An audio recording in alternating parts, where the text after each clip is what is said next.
This episode of Joyride is being brought to you by High Bank. High Bank is a proud Columbus-based distillery. Look for High Bank spirits at your local liquor store and favorite bars around the city. By purchasing High Bank spirits, you're supporting and drinking local. Drink local, drink High Bank.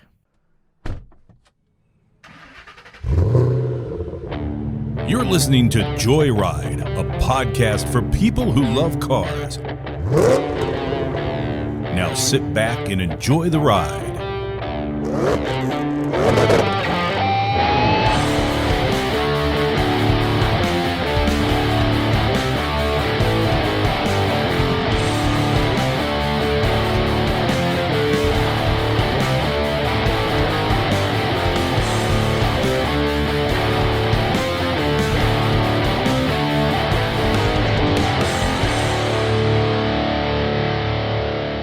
Hey guys, welcome to Joyride. We're back again. This is episode 2. Yes. Episode 2. Or episode 9. We don't know because we're building a library, right? Right. Yeah. Okay. I'll refrain from putting this in chronological order. So the order in which we record is not necessarily the order in which you'll be listening to this. Which is great. Yeah. For us, because I think this week we're talking about... we've got a couple of things on the docket. Yeah, a couple of things on the docket. So first, let's just say, Rob, how you doing? I'm doing well. You remember last week when I said that brown was never the right choice for a car? Yeah. I was proven wrong this week. Is that right? I saw, and well, when you hear what kind of car it was, so it was a Lamborghini Huracan. Wow. There's a lot of Lamborghini can fix. It was your typical kind of light mocha-y type color. Yeah. And just would look horrible on a Camry. Listen, with the right body lines and LEDs, so it looked really good. You can have is what I'm saying. Brown. I retract that statement. Brown is the correct color if you're driving a Lambo. Okay.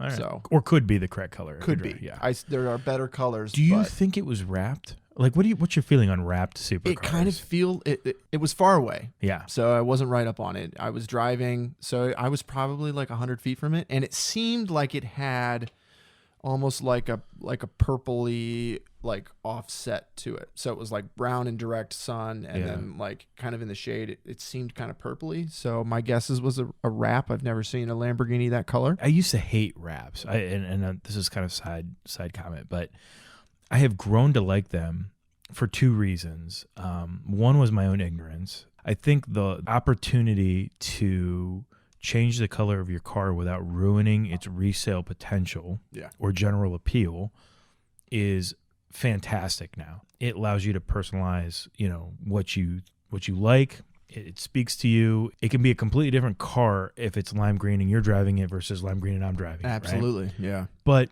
the quality of the wraps have gotten so good that I've been in front of a supercar, a Ferrari actually, and didn't realize it was wrapped until they opened the hood, which was the you can trunk, see the different color, which made me laugh because I was like, you spent all this money on a Ferrari and then you didn't even wrap it, right? Like, maybe they can't wrap door jambs. I don't know. No, I've always liked the idea of wrapping. I kind of like that idea that nobody's going to drive down the street in my same car. Yeah. Being somebody who's always kind of thinking about my next car, I think about, man, having a black Mustang would be badass. Right. But you're going to drive past 3 black Mustangs every time you take your car out. Not only 3 black Mustangs, but each one of those are going to have a different engine and drivetrain. Right. You could be driving next to a $22,000 Mustang or a $100,000 Mustang. Right. So, and that's fine. But I like the idea of having a custom wrap. I mean, it depends on the car. I think it's got to be the right kind of car to warrant that. You don't wrap your Civic. Well, maybe you do. I don't know. You do. It depends. People have. Sure. Absolutely. Yeah. I don't know what it is about me and my aesthetic, but I personally am drawn to like a murdered out flat black, wrap and gunmetal wheels and like smoked headlights and taillights, but not completely blacked out. There was a Lamborghini that was parked down the street and it was matte black. Yeah. I love matte. I don't understand this. All right. You own a convertible Lamborghini and you're going to park that car and you're going to go inside somewhere, do you put the top up or do you leave the top down? Ooh, depends on where you're at, I guess. The guy left the top down. Did he? And it was parked on the street. And like, it's not a gated freaking community. Like anybody could go up and, I don't know. I guess if you have a Lambo, you probably maybe you don't have care. the insurance. Yeah, I don't know. But I was dumbfounded. I have a ton of admiration when I see something like matte anything. Like I saw a matte navy blue. It was like a really dark, like mysterious almost blue, and it was matte, which added to like an edge. It gave the car an extra edge that the car in itself wasn't that edgy. I think it was like an Audi A6 or A8. I don't even remember, but it was really, really cool. It elevates if you get the right, if it's executed right. You can get a bad rap. That's and you could put a good wrap with bad wheels, and you're like, well, that was a waste. Yeah. And the thing about it is, it's so subjective. Like what I like and what I will like drool over, you may not care for it all. I mean, it's the craziest thing with this stuff. So I think we should start with what we're looking forward to, and then we can end with or transition into the car challenge, because the car challenge this week is, if you had $5,000 today of fun money and fun car, what would you buy? What would you blow it on? What would you blow it on? 5,000 is all you get. And it has to be running. It has to be running, and it has to be real. So we both found ads, whether it's Craigslist, Auto Trader, Car Gurus, whatever it was. Shout out all those if they want to sponsor. Hit us up. If not, we're gonna edit this back out. Can you get sponsors on your second podcast? I don't think you can. Anyway, you're a hell of a salesman. Yeah. So no pressure, but I'll try. And and I think I think the card challenge is fun because for us specifically, and possibly the listeners, we're taking it down to something that is realistically plausible. Even though like maybe we don't have the garage space, or maybe we don't have the extra $5,000, like. If the right circumstances aligned, or we made a couple, adjustments in our daily lives, like it's a possibility. I feel like if you have a normal income, you can scrape together $5,000 over a year. Whether you're gonna live a little slimmer, or you're gonna take some extra work, or whatever it is. I mean, right. You can make $5,000 happen in a year. Yeah, and so we're not obviously getting like Audi R8s. No, but it made me really It made me really sad because I saw all the fun I could be having for $5,000, and I'm like, ooh, yeah. So anyway, that's a whole different conversation. But all right, it's going to be the conversation. So what are you looking forward to? 2020. So 2020, I am looking forward to the Ford Bronco. Ford Bronco. I heard that. I asked a similar question to somebody else, and really? The Bronco, my buddy Pitt, he said. That was the first thing. Yeah. The Bronco. So, as I think about why I'm looking forward to it, I am in a truck phase in my life. I currently drive a GMC Sierra 1500. It's an extended cab because I got the kids, and it's got a short box. It's not the most practical like pickup truck. And there's many times you go to Home Depot and you pick up a couple 2x4s and you're strapping them down because half of it's hanging out the back. Right. Yeah. But I gave up the bed for the cabin. But just because it wouldn't fit in your garage, or it still doesn't fit in my garage. FYI, okay. it is literally just because I have a preference, and this is so I blamed it on kids, but the truth is, I hate from a General Motors perspective. I hate the cab and a half 4-door truck. I don't like the proportions. Okay, I don't like seeing a full size door up front. And then a half door in the back, even though the new stuff opens like a regular door. Right. Because the early generations was a third door that could only be opened when the driver's door was open. The new stuff is a true door, but it's still a half door. So it looks weird to me. Okay. And my perception of it is that they're cheaper,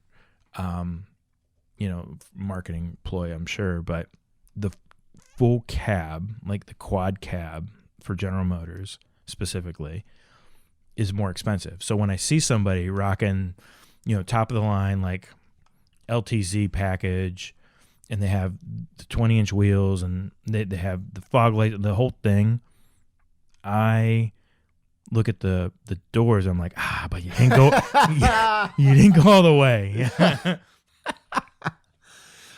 So that's one thing that I love hearing from other car people is that attention to detail and that stickler mentality of like, I would never buy that car or that vehicle, whatever, that truck, because the doors would bug the shit out of me. I love that because I'm the same way. I'm absolutely the same way.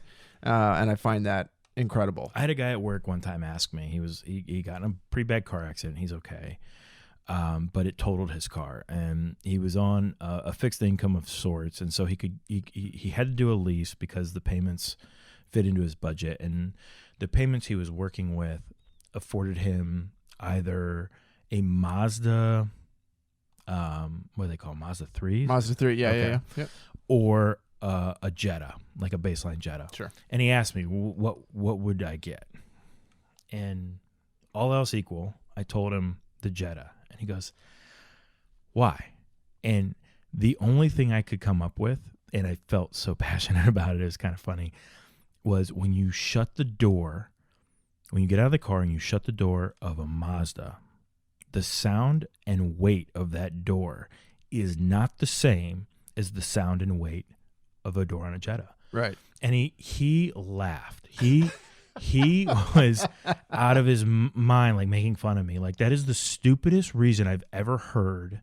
You know, he was expecting to hear like features, tech, maybe engine, overall size of the cabin, right? Yeah. And I didn't care about any of that stuff. All that stuff's important to an extent, but yeah, I cared about how it felt to shut the door. Yeah. Right? The sound, the weight. And 2 weeks later, he came back. This is no lie. Came back and said, guess what I got? And I said, the Mazda. And he said, no, the Jetta. I said, what? He said, I thought you were full of shit. I thought you were just making stuff up, but it is an absolute truth. I said, I told you. I said, the German engineering. The Germans. We know how to assemble the automobile, yeah? And think about it. Next time you're in an import scene, right? And you have the option to get in a Subaru or a Honda, right? And then you match that against a Jetta. Tell me what feels different, what feels better. Yeah. And so, yeah, when you talk about details and like true quirkiness of what drives your passion, those are the levels I get to. Like, you have to have the right body lines, and you have to have the right, the right stance and aesthetic, and you have to, there are a bunch of things you have to have, but all else equal, right? Top of the line.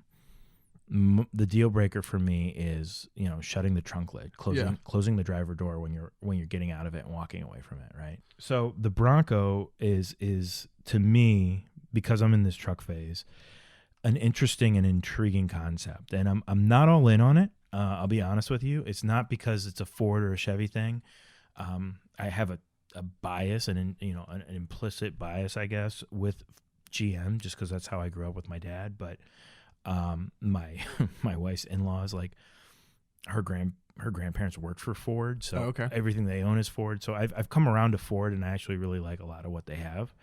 But the concept of the Bronco, like this bringing back of the Bronco, is intriguing to me. But I'm not 100% sold, because there was a point in my life where, and this is going to probably make a blooper reel or make the comment section, but there was a legitimate point in my life where I thought I was absolutely going to buy and drive a PT Cruiser.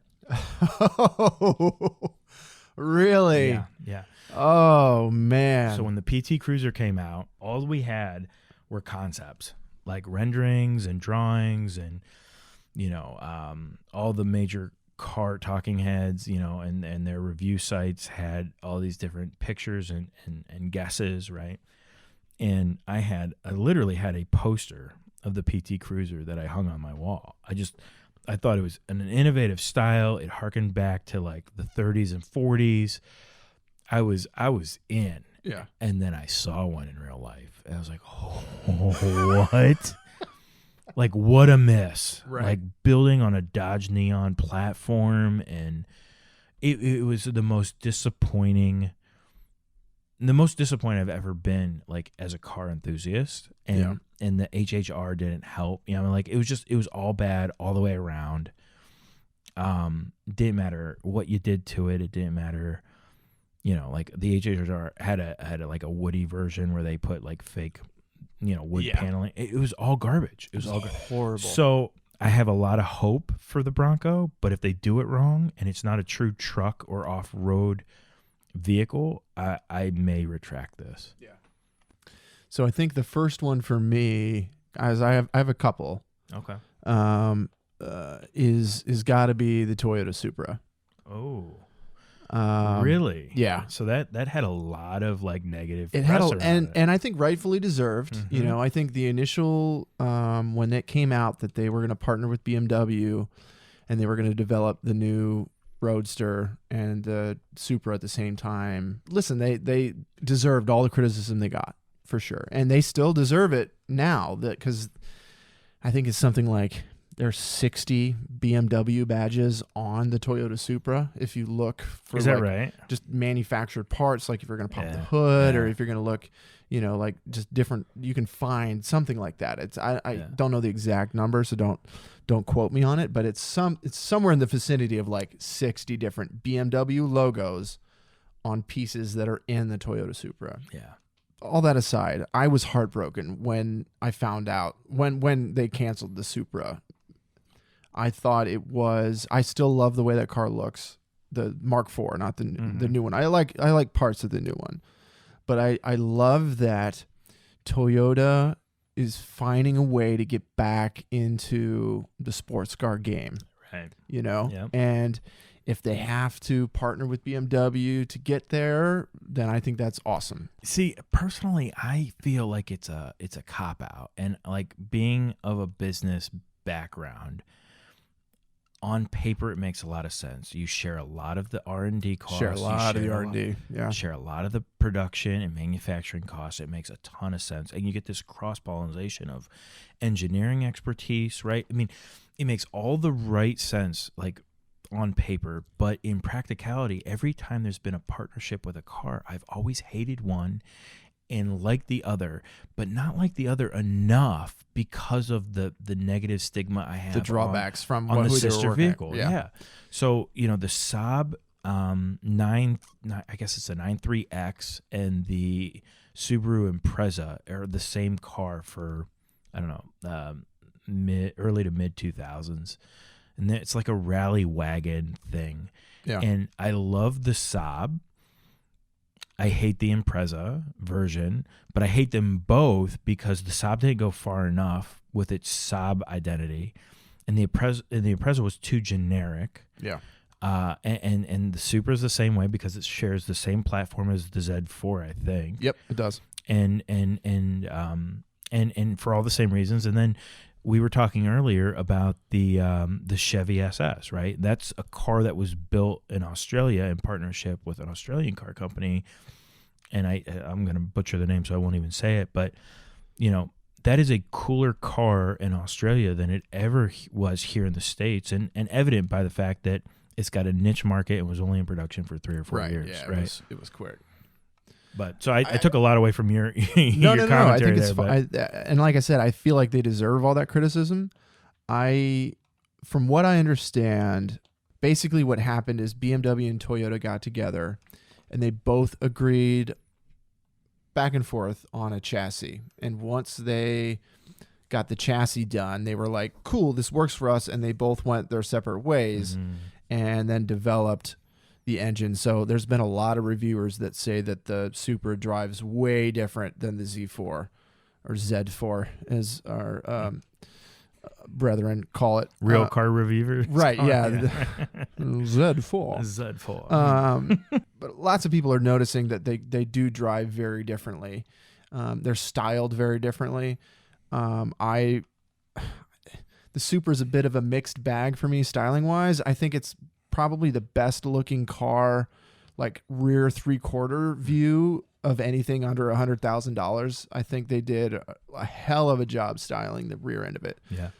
The front end of it. And in that partnership, I feel like it lost a lot of its brand identity. It could have. You know, the Supra before it was just so distinctive and totally Japanese. Yeah. It should have been more of a harkening back to that car. It was a slightly bigger car. It was more powerful.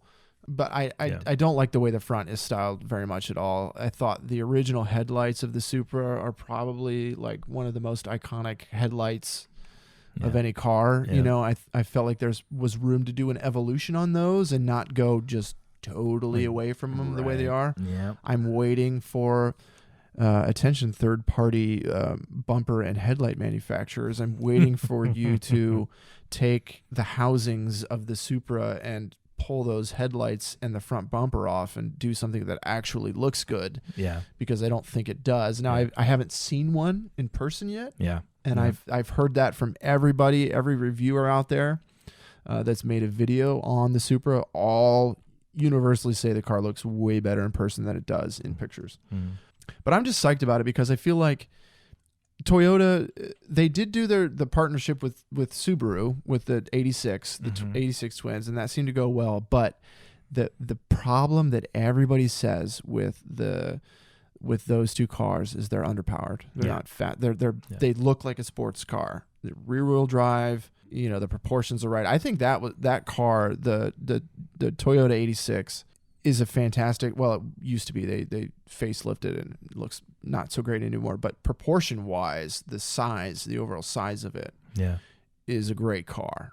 And the Supra's pretty close to it. I forget, somebody compared it. I don't have the numbers in front of me, but I'm just excited that Toyota is getting back into the enthusiast, you know, niche. They spent a lot of time with their Lexus brand, and in fact, too much time. Like a lot of what was cool in what they were working on in Lexus, like because of the time it took them to put it out, a lot of that tech and that innovation was old, and so you're spending hundreds of thousands of dollars on a car that, you know, had stuff that was cool 3 years ago, not so much innovative at this point. But I agree with you. I think that's a good pick. For me, there's two more, and I'm gonna lightly touch on one because I don't know much about it, and that's that Tesla's new Roadster is supposed to come out in 2020. Yeah, and that thing looks like a fucking monster. Yeah.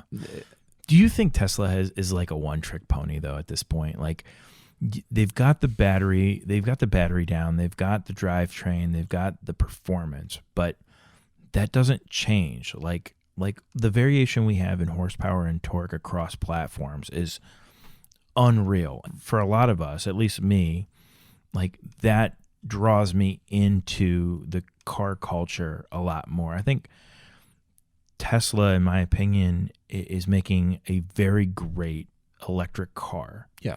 But they've already done it, so they can wrap it differently. But from a performance standpoint and a drivetrain, I don't know what's different. And I don't know if I'm coming from a place that's ignorant on this. I'm sure that I am to an extent.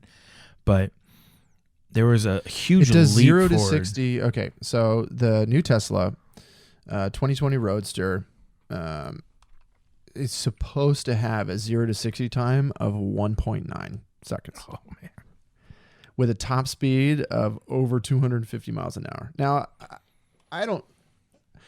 Perfect conditions. Perfect, right. Full charge. You're quarter not mile going time of under 9 seconds. Yeah. Now, the thing's going to cost a couple $100,000 probably when it comes out. So, but... You know, you can buy a Dodge Demon for $85,000. Well, and that's the thing, right? Do low nines. That's what we do. Yeah. That's what we do as Americans, right? We say, okay, fair shot, Porsche and Lamborghini and Ferrari, we'll do it for a quarter of your price, which is an awesome segue to the next car, 2020 Corvette. Yeah. Right? Yeah. I didn't want to be that on the nose with it, but that's the first car I picked when we gave this assignment to each other. Yeah. I hated that car when I first saw it. Really? I hated it. Really? I hated it. Okay. When I saw it, I called dealerships and asked them when they were getting them in. They told me I had to be on a waiting list and put a deposit down. I hated the car when I first saw it because I feel like the C7 Corvette is just about as beautiful as a car can be. I know a lot of people didn't like the C7 when it came out. A lot of people preferred the rounded corners of the C6. No. I loved the angular aggressiveness of the C7. Yeah. And I felt like by the end of it, they had really made almost the perfect car. Yeah. You know? So my biggest regret with Corvette, and as much as it paint, like I'm bittersweet on the C8 because I love it and I love everything it stands for, and I think it's a beautiful car by itself. But we have this long history of Corvettes like overstaying their welcome with their body style generations, right? And then we get the C7, and it's not around half as long as its predecessors before it gets a complete redesign. And I love the C7. The ass on that thing looks like viper fangs with the tail lights and the LEDs and the way it like bows out and comes back in towards, oh my gosh. So I think that's the one good thing about the C8s coming out is that, well, we don't know which way it's going to go. Either the C7s are going to just drop in value because the C8s are going to crush them as far as performance. Yeah. It came out that the base model C8 Corvette is roughly the same speed as the highest trim C7. Right? Yeah. Oh, wow. So that's the thing with this car, man, is that on paper, you know, it's only got like 460 horsepower or something like that, base model. Mm-hmm. It's going to crush other cars performance-wise just because of the mid-engine design, you know, just the form factor, all that stuff. They have a ton of runway on improving that. Oh, my gosh. The numbers are still, I mean, they're there, but, you know, not a lot of people have taken delivery of this car yet, so who knows, right? Who knows what the reliability is going to be like? And the people that have them are all, you know, famous or you know, major players in the industry, so they're getting paid. Yeah, they're incented to not be like as honest as you and I would be, and like our infatuation with it. So either the C7 values are going to go way down, and I'm going to be able to afford to buy one very soon, or they're going to stay up because it's the last generation of the, you know, forward engine rear wheel drive car that you can get in a manual. Yeah. Come on, Chevy. I know. What are you doing? They're waiting. They're just charging more. That's what it is. Why? Where's the manual? The problem is, and I'll give you the exact layman's like rationale for this. When you're building a car to compete on specs, you cannot beat an automatic transmission. Oh, absolutely. Double clutch, right? I mean, like you can't do it. So they're not putting out cars that are inferior from a spec standpoint. Right. While it's great on paper, it's not fun for you and I to drive. I mean, we'll still have a shit-eating grin on our face. Absolutely. Well, and that's the thing is like, and so that was.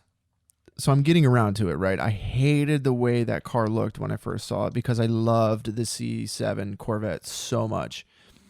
I thought that the C8 Corvette, it looks twice what the MSRP on that car is. Yeah. Like if just to somebody who doesn't know what it costs, it looks, you know, it looks exotic. It looks supercar-ish almost in nature. And I loved that about that car. And so it was. Initially, I hated it. I had this opinion that they should have continued to make the C7 Corvette and that the new mid-engine car should have been called something else. Is that right? It should not have been called a Corvette. That was my initial perspective. Wow.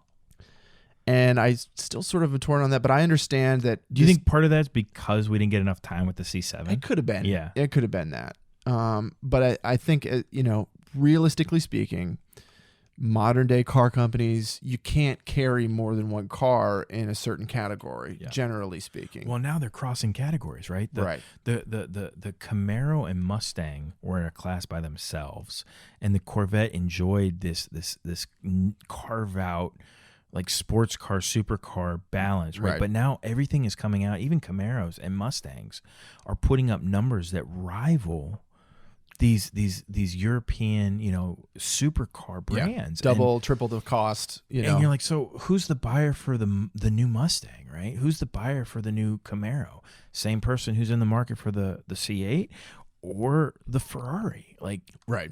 Yeah, there are no There are no silos anymore. And I think it's a race for performance, and it's blurring a lot of those lines, which makes it difficult for us to compare and contrast cars as we used to. Yeah. I think all that's changing. Well, and the Corvette is going to do that. So I've officially come around. I want one. Yes. And I feel like in about 6 years after I get whatever the next car is, and I get my wife into that car and she sees what owning a performance car is all about. Yeah. That I can convince her. Yeah. After that one's paid off. We're talking about being 55 at this point. No. Because listen, my wife likes nice things, and the C8 Corvette is a nice thing. I've come around on it. You get that exotic experience with the engine behind you. Yeah. Now, have you seen the convertible, the hardtop convertible? Yeah. So you've got, I mean, you try to get into a Ferrari with a hardtop convertible or a McLaren or something. I mean, you get that same experience. Yeah. You know, for a fraction. Of the price. Yeah. And I can live without the manual. I would not expect to get into a Ferrari and have a manual, you know, or a McLaren or a Lamborghini. Like all those guys are paddle shifts. Yeah.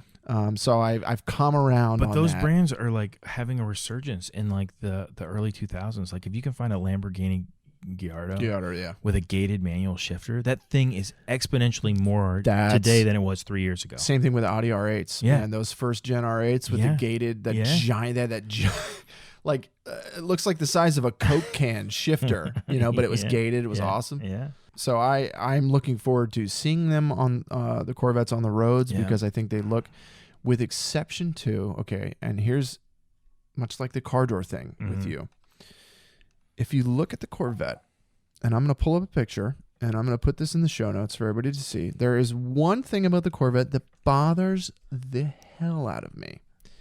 And that is the side vent that runs alongside of the door. Yeah, but even that has a practical purpose, right? It does. No, I don't have an issue with it being there. Okay. Now, you're not going to notice it unless you pull up a totally profile picture of the Corvette. Okay. You see this? That's what I'm looking at, yeah. All right. You see how it angles up towards the door there? Right here? Yeah. I hate that. Really? It needs to be on this line, on the line that goes down the door.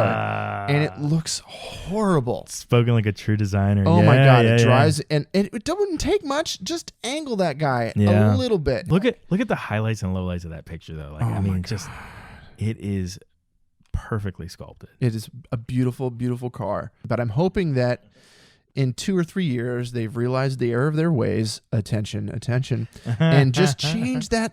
Just angle that son of a bitch forward a little bit. Run it along that body line. It would look so much better. I just pulled up the C7 in the same color, right? Oh my God. And I am sad. As happy as I am for that, I am sad that we didn't get more time with this. I know. That car, I think it's pretty damn close to perfection, honestly. Like, and that's not me being an American snob. I love Jags, and I love, you know, Aston Martins and Porsches. You know, they all execute things very well. When I think sports car in my head, I see that. Yeah. When I close my eyes. Right. You know what I mean? Yeah. I see a C7 Corvette, red. That's what we're looking at right now. The pictures will be in the show notes. They're just, I cannot wait to see these cars rolling down the road. I called 3 dealerships. 2 laughed at me. 1 asked me a couple questions, and then I obviously lied. The questions were like, how soon are you going to buy? What's your budget? Right? Like, how much do you make in a year? Yeah. And then they told me they have a waiting list, and that if I came into the showroom and, you know, filled out some paperwork kind of attesting to the questions they asked, that they put me on the list. I was like, okay. They weren't charging you anything extra? Like anything over MSRP? We weren't even getting there yet. Okay. They didn't even have an allocation. And turns out the list was already 15 deep. I would have been 16 on the list. Yeah, and that's not bad, really. No, but if they only have 1 car allocated to them, like, you're waiting. Yeah. I think it's great that 2 guys our age are talking about Corvette with such like enthusiasm. And I think honestly that's the secret to the C8, right? They understood their demographic was disappearing, and they monetized that demographic, you know, better than anybody. Yeah. But if they want you and I to buy a Corvette, we're not doing, you know, what they've always done for the last 40 years. We grew up with, Euro cars on our walls, and they were all mid-engine starting in the early 90s. Right. Yeah, absolutely. And Corvette, they wanted to do it. Yeah. And I forget what they said. It was like this earlier than that, like 70s, 80s. Oh yeah, it was like second generation. Yeah, they wanted to go mid-engine, and the guy and basically corporate was like, nah. Yeah. Like, we're selling a ton of these things. Why change it? They literally knew that they would alienate the people that buy the cars Right. regularly because it was too European. It was too. But I think too that you forward take the thinking. badges off of that thing, and you take the average person and you ask them, like, and they're going to think it's an Italian sports car. They're going to, I mean, it totally looks. My wife wouldn't know. I mean, No, she's absolutely not not. in the car game at all, and she sees an expensive car payment. That's all she And sees. again, the jury's still out Mhm. on the reliability of this guy.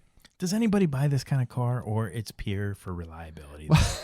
I mean, if that were the case, Ferrari would have been out of business a long time ago, right? 30 years ago. I mean, the shit is junk if you actually put it through its paces, Right. And ran it like you do your Nissan or my GMC, right? Right. But people aren't buying it for the reliability. No, and I think the thing that's great about that is looking up, and I don't know how they managed to do it for the price point, is that not only just the way the car looks, the performance numbers, but the interior is actually like a notch up, because that was always the big knock on Corvette, right? Is that it's a hell of a sports car. You got the rear wheel drive. It's got great performance.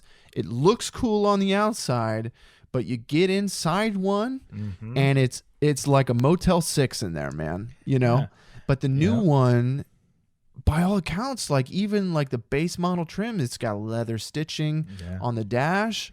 The seats are comfortable even in the base model. I mean, it looks very, very promising as a car. I can't imagine them taking a loss per unit on something like that. I got to imagine they're making money, but it can't be a lot. Just looking at, and again, none of these cars have made it into public hands yet at this point. Yeah. But it looks cool. The performance is there. The interior is there for the first time, I think, ever in Corvette history. Yeah. So I had an opportunity. I just made a choice not to do it, but there is a C5, which I think is like early 2000s. It was like 18,000. So it was a little rough, and it was cheap for, comparatively, but the thing that turned me off from it was this right here. It was that interior. Yeah. That's a Chevy Tahoe, Right. Chevy Suburban, Chevy anything, like gauge cluster, center stack, climate control. And there was a recipe for that. I mean, that wasn't an accident.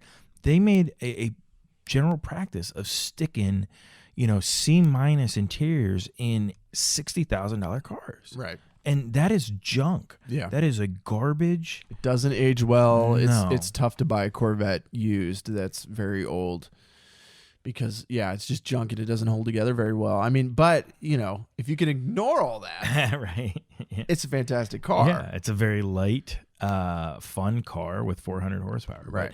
But the C7 and certainly the C8 now, I mean, the interior is just out of this world. I mean, it's a totally different. It's incredible. Yeah. It's incredible. And agree. and I'm very excited by it. I'd say bravo to Chevy for figuring out how to make that car, to make a profit, to do a 180 on your brand and the brand recognition of Corvette. Mhm. Like, that took some serious cojones. Yeah. To take something they've done for ever Yeah. and say, we got to evolve or we're going to die. Yeah. Right. And I say props to them. I wish them all the luck in the world. I hope it's a massive success. And Right. I don't see how it's not going to be. I mean, Right. for $60,000, Mm-hmm. you're getting a mid-engined supercar. Yeah. That's Yeah. it. Yeah. It's not a sports car anymore. No. It's a full-out supercar. Yeah. With It's a not supercar. hyper, but it's super No, for but it's sure. Yeah. For sure, supercar. Yeah. Supercar interior, supercar looks. I mean, And performance. Yeah. It has everything it has needs. absolutely everything. I don't understand how there are Porsche and Mercedes and Audi. Like, these guys have got to be shitting themselves right now, looking at that car, Yeah. saying that thing is going to wipe the floor Yeah. with everything we got. Yeah. Like, what are we Yeah. going to do? Right. Right. Porsche doesn't have a car that comes close to that for what, under 200K? I Mm-mm. mean, even if you find one for 180, right? Like, How are you going to justify that? Yeah, and that's $100,000. Like, you can do a lot with $100,000. You save $100,000, you buy the Corvette. yeah, and then you could buy the house to park it in the garage. Right, you can buy another garage. And then the innovation and evolution of, you know, a new GT3 versus, you know, the leap forward with the C8. Right.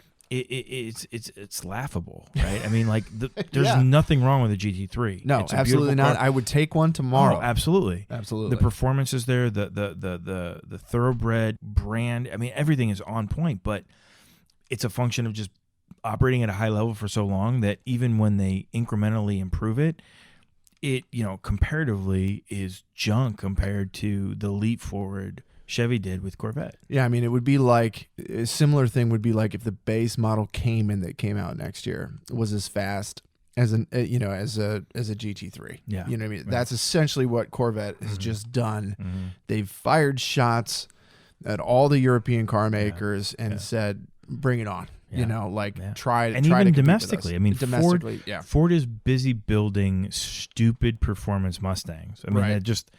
they're not even Mustangs anymore. Because of no. their suspensions and their setups, but they don't have anything in between. So they're bringing up the Mustang. You want to get into or, a Ford GT? That's $200,000. I mean, and it's still putting out the same performance numbers as the C8 on paper. It's insanity. Or close. Yeah. It's insanity. Good picks. Mine was kind of lame compared. Shit. No, I like the Chevy Bronco. The Chevy Bronco? Chevy. Listen, you can't see it because you guys are all in audio land, but I've worked my way through some whiskey in the time since we started. That's okay. Yeah. The Bronco. The Chevy Bronco. The OJ Bronco. OG Bronco. Oh, good. All right, so let's get into this challenge. So Pete hit me with this challenge earlier this week, and it was $5,000. What do you buy? Yeah. And so the rules were you have $5,000 liquid cash. Right. You can spend it any way you want on any car you want. It has to be a real car available in this market, right? Not just the geographical market, but like today's day and time, and it has to run. Yeah, no trailers, no towing stuff, no as is, no rebuilds, yeah. It's got to drive. You got to be able to drive it off of wherever you're getting it from. And that's where the stipulation stopped with this little challenge I gave Rob. It could be a Honda Civic Si from '99, which I really is a dream car of mine. But so we get into this challenge. What do you immediately go look for that you found was out of your price range? Do you know how I came to this challenge? Okay, let me tell you how I came up to this little challenge. Every week, mostly on Sundays, because that's when I have downtime and I'm allowed to be on my phone without my wife yelling at me. I use Car Gurus, Auto Trader, and Craigslist. Yeah. I go in and I set my parameters for anything under 150,000 miles, 5,000 or less, right? And I click off on the brands that I typically like or consistently go to. And I just scroll and I see like, oh, it'd be so cool to have that. Oh, I didn't know those were now like within shot. Like that's reachable now, right? So it's something I do every week, and that's how I came to this idea, right? Because it's just something I do every day or every week at least. What do I go to immediately? Probably BMWs. Okay, but it's a little disingenuous to say like only BMWs. I set those parameters for a reason, but I am always looking at gently used or slightly used luxury, European luxury cars. Lexus isn't European, but Audi, BMW, Mercedes, Lexus. Of those, I am more of an Audi, BMW guy. Yeah. Mercedes, I just never gravitated to. There's a lot of specific Mercedes models that I like. My problem with Mercedes is I like a lot of the newer stuff, but none of it's manual. Yeah. So it's all paddle shifty. Yeah. And I feel like they do make cars where that. My general opinion of transmissions is, if it's under supercar, it needs to be manual transmission. Period. It's a driving experience. It's a driving experience. It's not about driving as fast as humanly fucking possible. It's about an experience. And the experience of flicking a stupid paddle is not the same as pushing a clutch Guys like you and I shifting are not tracking anything. No, You know? absolutely not. We Never. are stoplight to stoplight people. Yes. And the occasional like empty parking lot guys, Right. right? Like, We're the back road. We're going to take the long way somewhere. yeah. We're going to find an interesting road and we're going to blast down it. Yeah. We're not taking our cars and beating them up on the track. No. Never. No. And if you're going to do that, by all means, paddle shift because it's faster. Yep. It's easier. You can focus more on what you're doing as a driver. Yep. So 100%. If you're going to drag race your car or you're going to track your car, you need to get the paddle shifters. But for the other 99% of us that are never going to do that, or if you're going to do that, you probably have a track car that you're going to use for that. Of course. It's separate from your daily thing. Of course. Your daily thing, you want to have that experience of driving it. Yeah. And that's the thing that Mercedes always leaves off the table for me. Mercedes did offer manual transmissions for some of their cars, but they've gone totally away from it. Same thing with Audi. Audi did the same thing. Yeah. They've gotten away from it. And it's been quite a while too. Like, I think, personally for me, when I have the opportunity to go for a drive, I don't know if the listening audience knows this or not. I have an 86 BMW E30, right? It's an awesome car. It's a fun car. It's a fun car. It gets looks. You generate conversations. It's a cult favorite.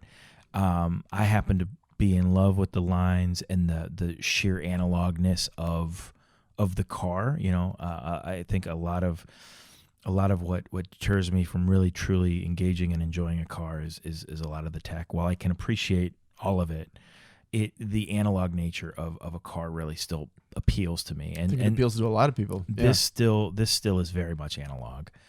It's a lightweight car with enough power and a manual transmission. And so when I go out on a Sunday and I got to go run an errand or I make up a list of things to do, I take it because I get to run through the gears. Right. I'm not the fastest car out there. No, by no means. I'm not the most nimble. It's not about that. No, it's just shifting gears at anywhere between 30 and 60 miles an hour down side streets and back roads and in the occasional highway, right? I don't think that you're not running any sort of track times when you're running errands. No. So who gives a shit? No.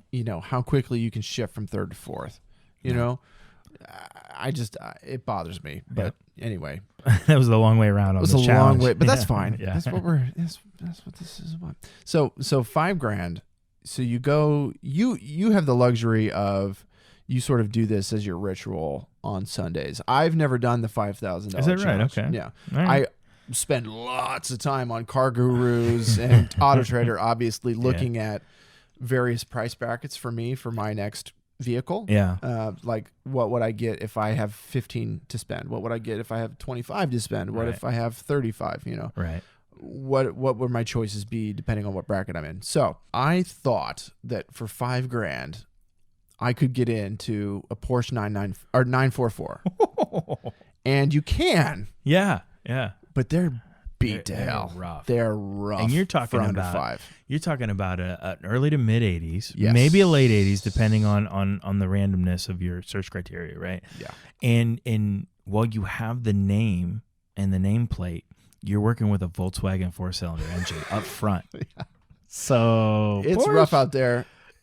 So I thought for sure that I was going to be able to find a decent quality Porsche, which, by the way, has been a dream car of mine. When I say dream cars, so there's this literal list in my head, and if I had the space and the checkbook, I would have these things, and none of them necessarily, like if you were to see a collection in a car museum, you'd be like, what? There's a bunch of random junk in here. But my ideal car list or dream list is a direct functionality of what I think I can afford. So if my price range is 5 and below, like I have a portfolio of cars that I would buy.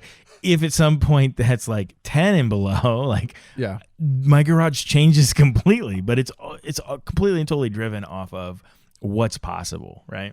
But sure. So you went with the Porsche. So I tried. Okay. I tried. I failed because the only ones that were available were just beat to hell. They were not in good condition. I took this challenge very seriously, and I was like, if I do not see myself on a Saturday or Sunday taking this thing out for a drive and not being embarrassed by it, Yeah, which is yeah. part of it, Yeah, right? This yeah. thing was meant to be a toy. It's meant to be something fun. Mm-hmm. I can't buy it. Okay. And I did not find, at this current date and time, I did not find a Porsche 944 that met those criteria. Now, if you bumped the price up to Yeah. like 7, you did. You could did, find yeah. some that were That's not the cleaner, but challenge. that's not the challenge. So 10 years ago, literally 10 years ago, maybe 11 or 12 years ago, I was in a different financial position.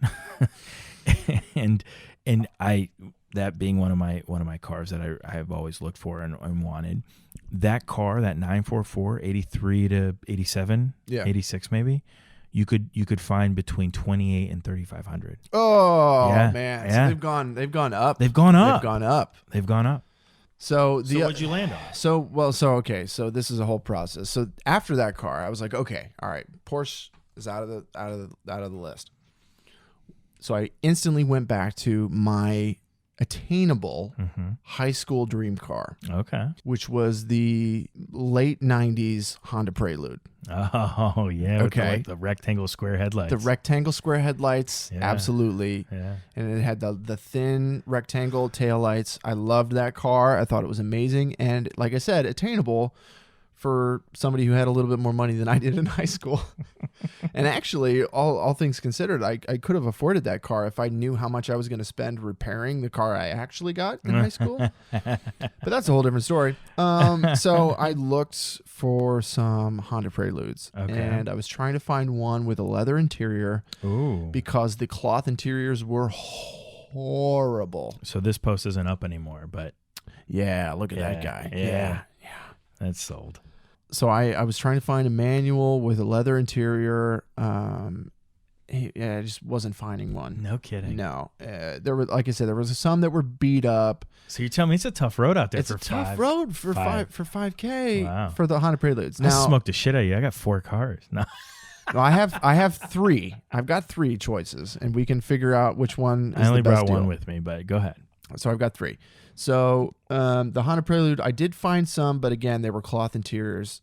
That was X because they were horrible. So my first car, 2004 Oh, that's newer than I thought. Infiniti G35 Wow. coupe. Look at that guy. Look at that. Wow. Yeah. And I didn't know that's that there was possible. $4,700, $4,750. Mileage. Give me the mileage. So the mileage. I'm looking at a black on black.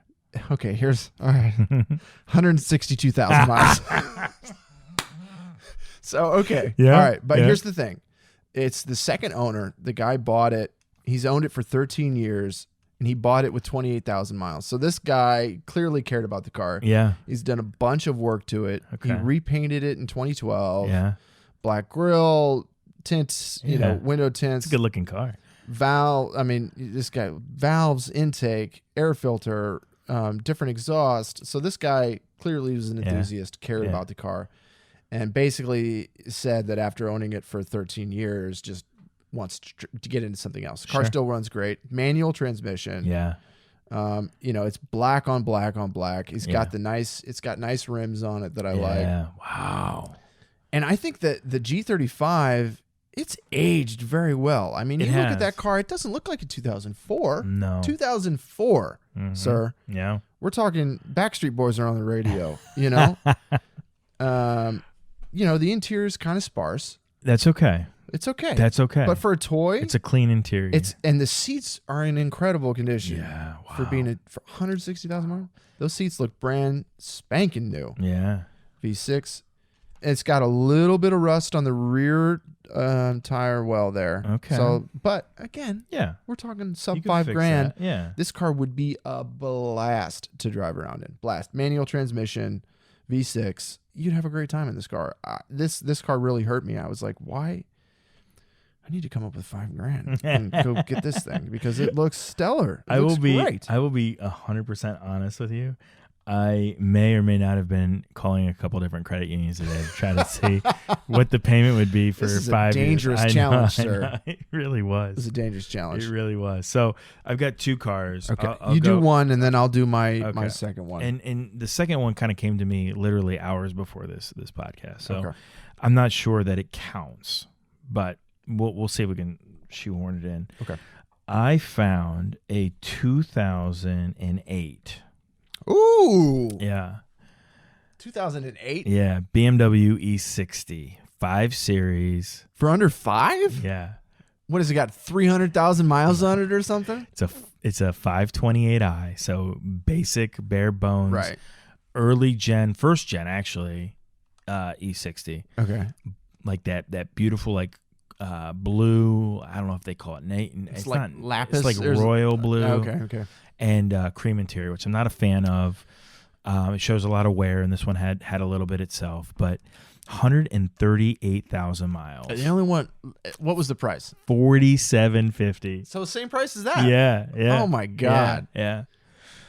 Wow. Yeah. And I love the body style. I know it wasn't Yeah. a popular body style when it came out, but I absolutely love the E60 5 Series. It was for me. It struck something. I know that it was very controversial when it came out.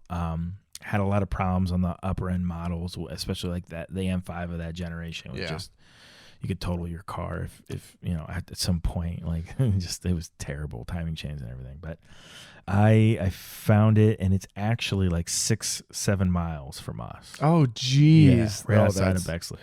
That's very dangerous. Very dangerous. Oh my God. I have not What called are you the still dealership. doing here? Yeah, I have not called the dealership, but I thought, you know what? I would probably do that and park it in my garage to build my BMW kind of garage. So again, this podcast won't center around my infatuation with BMW, but there's going to be a lot of BMW that I think that's falls in here. acceptable. I think BMW make a hell of a car. And if want you're to an park it- enthusiast, you can't ignore BMW. You just can't. You can't. You can't do it. No, that's a good point. That's actually a very good point. So my problem is I can't trade. I have to collect. Yeah. And that's an issue for me because one, it's a money issue, and two, it's a space issue. But the E30 is very important and critical in the collection. I can't get rid of it. Yeah. This E60 is no different. I mean, Equally as important. It's equally as important for a whole host of other reasons. And the second car I found was my E30s on Craigslist. Okay. And somebody asked me, I put it up for sale or trade. Let me know what you have, right? Somebody got in touch with me today and had a 2003 E39 5 Series 540i, which is basically a detuned M5 for the generation. Right. Looked like it was in pretty good shape, 120,000 miles.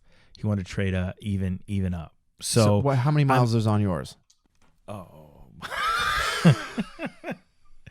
263. Oh Yeah, boy. 263. But the best part is the odometer's stuck, and I have no idea what's actually on the car. I don't know how long it's been stuck. I bought it with 263. I've been driving it. I have no idea. Oh, you bought it that way? Yeah. Oh man. And it's all original under the hood. There hasn't been anything done to it. Wow. New radiator. Wow, that's some people like that though. Yeah, They want all that's original. what drew me to it. So when I found the E30, it was the best, most complete OEM product I could find. I mean, I was shocked all the way down to like the glass is original, has the original like BMW logos in the rear windshield glass and power windows, power moonroof, everything works, 5-speed. All the lights were good, all the signals were good. The engine was unmutilated. I mean, it was virgin E30. Yeah. So I love it. And I did some body work to it, so there's no rust on it now. The floors are strong, so I'm not worried. The interior is pretty clean for the year and mileage, and it's a nice piece for. So what are you gonna do? Are you gonna?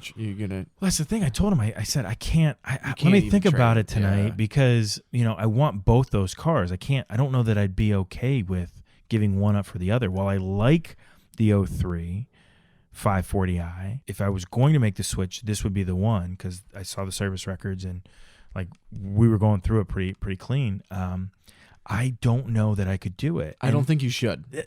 I don't think you should. Okay. I'm going to go on record right now. I don't think you should. I think you need to keep it. I know it's tempting. Yeah. Because the 540 is new pretty. Yeah. Yeah.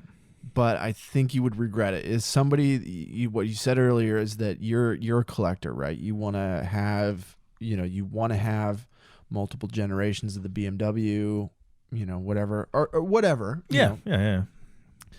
I don't think you should do it. Yeah. I think that's what I'm coming to. I honestly part of the fun of the E30 is the conversations I have with people at gas stations, Absolutely. at grocery stores. That car is Somebody stopped me awesome. coming out of a movie theater parking lot. Yeah. It's unique enough and nostalgic enough that part of the appeal of the car is the conversations I get to have with people, where the 540 is beautiful and tickles me in all kinds of strange ways, but is more an enthusiast BMW car. And I will only get to have conversations with a very specific niche group of people. Right. Often only in circumstances where I'm at a specific event of some kind. So at the end of the day, I texted him, "What do you need for it?" Because I just thought maybe if he's willing to trade, he's willing to sell, and I could have both. But Yeah. I think that's the thing. No Is bueno. money is the ultimate equalizer there, and if you can get the guy at a price you're comfortable with, maybe.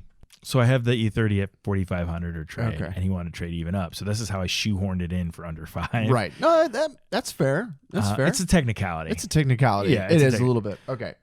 So my next car.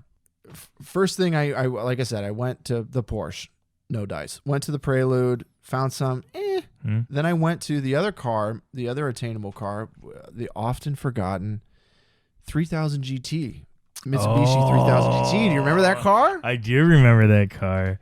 So And its sister, cheap or poor cousin, the Dodge Stealth. we don't talk about the Dodge Stealth. That car hit every branch of the ugly tree on the way down. I don't care if they're the same car. I would never buy a Dodge Stealth over a 3000 GT. This has become an episode of like twin cars, I sister know. cars. It kind of is. Yeah. It has in a strange way. So I saw a few of them on there. There was one that was that weird lime green, that weird off lime green, the horrible lime green color. I was like, I would never be caught dead in that car. And so I was like, okay, I got to regroup. I'm coming up empty. I found the G35, but if I'm thinking toy, I'm thinking $5,000 for a toy. I'm thinking Roadster. Ooh. So I went in and I knocked the thing down to convertible, and I'm scooping through. Okay. And I found, oh man, 1998. So the year's not okay. very impressive. Yeah. Z3. So right up your alley with the BMW. Yeah. Roadster for $4,500. Oh my God! Don't tell me we found the same car. 2.8. Is it this one? No. Okay, we didn't. Find the Okay. same All car. right. So this guy, here's the thing with this one. All right. It's the manual. So I don't like the color. I don't like the super dark. It's purpley blue. It's got the tan interior. So here's the thing. There's no pictures of the interior on this car. It's only exterior shots. But Boy, that's a good looking car. it's a good looking car though. And you could wrap it, Yeah. and it's got the tan interior. The thing that bothers me about old BMWs is some of the cars are finished the center stack with my opinion here, super ugly wood trim. Yeah. I hate it. Yeah. They did some of it with black and they did some with aluminium. Yeah. Aluminium. The interior stack is aluminium. The Z3. The Z3 with the aluminium trim. And so those I prefer, the black or the aluminum trim in the middle. So I couldn't say for sure that I would buy this car because I absolutely would not buy it. Strangely, I'm an odd guy, but strangely enough, like I hated that, like when it was there. And Which now you hated what? The wood wood trim? Yeah. Okay. And now I'm kind of like, if I get one, that's what I want. Yeah. Oh, it's so, really? I'm a bizarre mother. Oh, yeah. man. Some wood trim, like I'm I like a weird dude. modern Mercedes, they do wood trim on the inside, and I think it looks really good. But I like for some reason, corny ass old shit. Oh man, it looks just horrible. Feels more nostalgic for some reason. Okay, fair enough. So that was, and I think out of the two, I probably would go Z3. I've always loved the Z3 body style wise. I think it's a fantastic car. My father-in-law has an M version of the Z3. Yeah. And those are desirable. Oh man, it's a blast to drive. The problem is every time I go see the guy, there's something wrong with it. Of course. Because it's a BMW. Because it's a BMW. And I know he kind of cheaped out on it. And so it's not like he bought one with a nice clean sheet. I know he kind of went cheapo. Yeah. Like none of the gauges worked on it when he bought it, kind of thing. You know what I mean? Yeah. The ignition key doesn't work right all the time, and so like, trying to start it from a stop can be kind of tricky. But I love I think the Z3M is my favorite convertible. Is it that turquoise blue? It's the turquoise. It absolutely is the turquoise blue. Yeah. It is. Yes. Yeah. I've never seen it, but that's the only color they made that car That's with. it. But it's got those gorgeous deep dish rear wheels. Oh, it's sexy. I know. That car. So I'm hoping that I would have the misfortune of getting that car passed down to me at some point. But that is a bizarre hope, right? Like something bad has to happen for you to get that car. no, I'm just hoping that he just gets sick of it and wants to get rid of it. He gets old manny and he can't push a clutch with his left. He does have back problems. So that car's as good as yours, homie. All right, so I have a wild card. I know I wild almost card? said two. Okay. So hit me with it. I found a 2012. It's a fun game, isn't it? 2012. It's got That's new. 4,200 miles on it. What is it? A flood car? Was it Katrina? What happened here? It's a Kawasaki Vulcan 900. So I broke the rules a little bit. You broke the rules a little bit. I went yeah. motorcycle on this Yeah. one, but it's $4,300, He asked if it was a flood car. and it's a motorcycle, man. I think that thing it's great. It's got Vance & Hines pipes on it. Yeah. No, it's a great way to spend money that you never want back. That's Right. for sure. Kawasaki Vulcan, huh? Vulcan 900, so 900 cc's. Yeah. So it'll go like hell, and it's only got 4,200 miles on it, unlike the 100,000 miles that the BMW had that I just said I wanted. But if we're talking fun and we're talking, whatever, I think you'd be proud to be on that orange 900. I would be okay on an orange. I found a black one, but it. We wasted a lot of time this week looking for cars. We did. Oh my gosh, you don't even want to know. But the black one I found had ape hangers on it that were like up here. And for those of you that are in audio land, you can't see that I'm holding my hands straight up. Yeah. Straight up in the air. Oh my God. Arms raised in a V, like they say in Pearl Jam songs. I think this was a productive exercise. Yeah. Almost too productive because I almost bought one, possibly two cars. I know. It was surprising to me what you can get into for $5,000 if you don't need to count on it as your daily driver. Yeah. I was shocked because there were MR2s on that list. There were some That's really technically a mid-engine car. I would make fun of you on this podcast, but technically a mid-engine car for $5,000. Ugly, but it's a car. But there were a lot of solid choices out there for $5,000.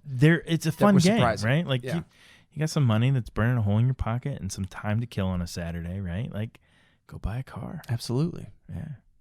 All right, guys, that does it. It's another episode of the Joyride Podcast from Rob and Pete. Thanks for listening. Be sure to subscribe, tell your friends. Go ahead and follow us on Instagram if you want. We're our Joyride Pod. You can also contact the show if you have any arguments and any questions. We would love to take your questions. So hit us up. It's contactjoyridepod@gmail.com. And we'll give you some awesome advice. Merch coming soon to the website. Yeah. Joyridepod.com. Yeah, just thank you so much for listening. Special thanks to our episode sponsor, High Bank Distillery. Please check them out at highbankco.com. All right. We'll see you guys next time. Enjoy the ride.